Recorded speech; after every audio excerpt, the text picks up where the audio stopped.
මම එකක් කියන්න එක කතාවක්. නාමල් රාජපක්ෂට නීතිය පිළිබඳ උපාධියක් නැහැ.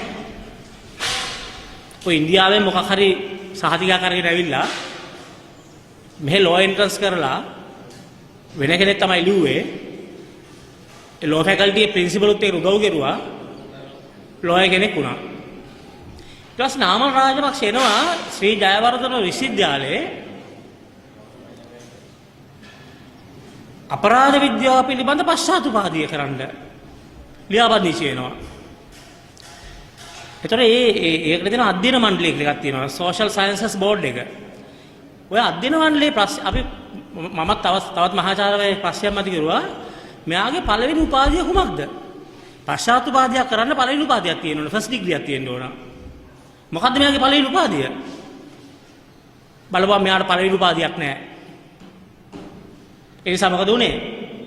ඔහුගේ පශ්චාත්තුපාදී ඉල්ලුම් පත්‍රය අහක දාන්න සිද්ධ වුණා. මාව ටිකක් දන්න නිසා මට තර්ජනයක් ආවේ නැහැ. මාත් එක්ක හිටපු මහාචාර්යවරයාට ඉස්ලාම මරණ තර්ජනය කරුවේ කවුද? උපකුලපතිවරයා. කොහොමද තත්ත්වේ? උපකුලපතිවරයා කරුණාරත්න තමයි පළවෙනි තර්ජනය කරුවේ. උඹ මරුන් කණ්ඩ යන්නේ රජුරන්ගේ පුතාට. උඹ මේ වැඩේ කරේ රජුරන්ගේ පුතාට. අපේ පාර්ලිමේන්තුව නියෝජනය කරන පාර්ලිමේන්තු මන්ත්‍රී නාමල් රාජපක්ෂ මහතාගේ නීතිඥ භාවය පිළිබඳව ඔහු නීති උපාධිය එංගලන්තයෙන් ලබාගත් ආකාරය, ඒ නීති උපාධි සහතිකය සහ නීති විද්‍යාලයට ඇතුළත් වීම පිළිබඳව වෙබ්සයිට් ගණනාවක ලිපි පළ කරලා තියෙනවා. විශේෂයෙන්ම අපේ රටේ ගවේෂණශීලී මාධ්‍යවේදිනියක් වන නිර්මලා කන්නංගර මහත්මිය ඒ තොරතුරු එළිදරව් කරලා තිබෙනවා. එකක් තමයි ඔහු සිටි යුනිවර්සිටි ලන්ඩන් කියන ආයතනයෙන් ලබාගත් උපාධි සහතිකය ඔහුම ඉදිරිපත් කර තිනවා ශ්‍රී ජයවර්ධන විශ්වවිද්‍යාලයට ශාස්ත්‍රපති උපාධියට ලියාපදිංචි කිරීම සඳහා. ඒ උපාධිය නිකුත් කරලා තිබෙන්නේ උපාධි සහතික නිකුත් කරලා තිබෙන්නේ 2009 සැප්තැම්බර් 15. නමුත් ඒ සහතිකයට අත්සන් කරපු වයිස් චාන්සලර් උපකුලපතිවරයා ජූලි 23 වෙනිදා ඉල්ලාස් වෙලා තියෙනවා. එතකොට ඒ උපකුලපතිවරයා ඉල්ලාස් වෙලා දින 54කට පස්සේ තමයි උපාධි සහතිකයේ උපකුලපති ලෙස ඒ පුද්ගලයා අත්සන් කරන්නේ. නිසා මේ උපාධි සහතිකය පිළිබඳව බරපතල ප්‍රශ්නයක් ඒ මාධ්‍ය වලින් මතු කරලා තිබෙනවා. දෙවෙනි කාරණය තමයි සාමාන්‍යයෙන් අපේ මෙතන ඉන්න නීතිඥ ගොඩක් ඉන්නවා. එතුමාලා දන්නවා ශ්‍රී ලංකා නීති විද්‍යාලයට ඇතුළත් වෙන්න ලෝ එන්ට්‍රන්ස් එක්සෑම් එකක් නැතුව ලෝකේ පිළිගත් නීති උපාධි ලබා දෙන ආයතන වලින් තමයි ඒ අයට අවස්ථාව තිබෙන්නේ. නමුත් මේ සිටි යුනිවර්සිටි ලන්ඩන් මේක යුනිවර්සිටි ඔෆ් ලන්ඩන් නෙමෙයි සිටි යුනිවර්සිටි ලන්ඩන් කියන ඒ ආයතනය ශ්‍රී ලංකා නීති විද්‍යාල ලියාපදිංචි වෙලා තියෙන 2009 ඔක්තෝබර් 15.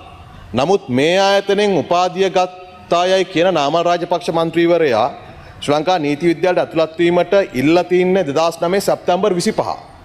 ඇප්ලිකේෂන් එක දාපු දවසේම නීති විද්‍යාලයක බාර අරගෙන තිබෙනවා. සැප්තැම්බර් 25 2009 ඒ ඇප්ලිකේෂන් එක බාර ගන්නකොට හෝ නීති විද්‍යාලයට ඇතුළත් වීම සඳහා මේ කියන සිටි යුනිවර්සිටි ලන්ඩන් කියන ආයතනය ශ්‍රී ලංකා නීති විද්‍යාලය පිළි අරගෙන නැහැ. ඒක පිළි අරගෙන තියෙන ඔක්තෝබර් 15. ඉතින් මේ ගැනත් මේ වාර්තාවල අවධානය යොමු කරලා තිබෙනවා. තුන්වෙනි කරුණ තමයි ඔහොම සඳහන් කරන හැටියට ඒ උපාසාතිකයේ තියෙන හැටියට ඔහුට තිබෙන්නේ Bachelor of Laws with Honours Class 3 උපාධියක්. තුන්වෙනි පන්තියේ උපාධියක් තමයි ඔහුට තිබෙන්නේ. ඒ කියන්නේ ඒ මට්ටමේ උපාධියක් අරගෙන ක්ලාස් 3 එකක් අරගෙන එක්සත් රාජධානියේ නීතිඥ මණ්ඩලවලට ඇතුළත් වෙන්න බැහැ කියන එකත් වාර්තා වෙලා තිබෙනවා.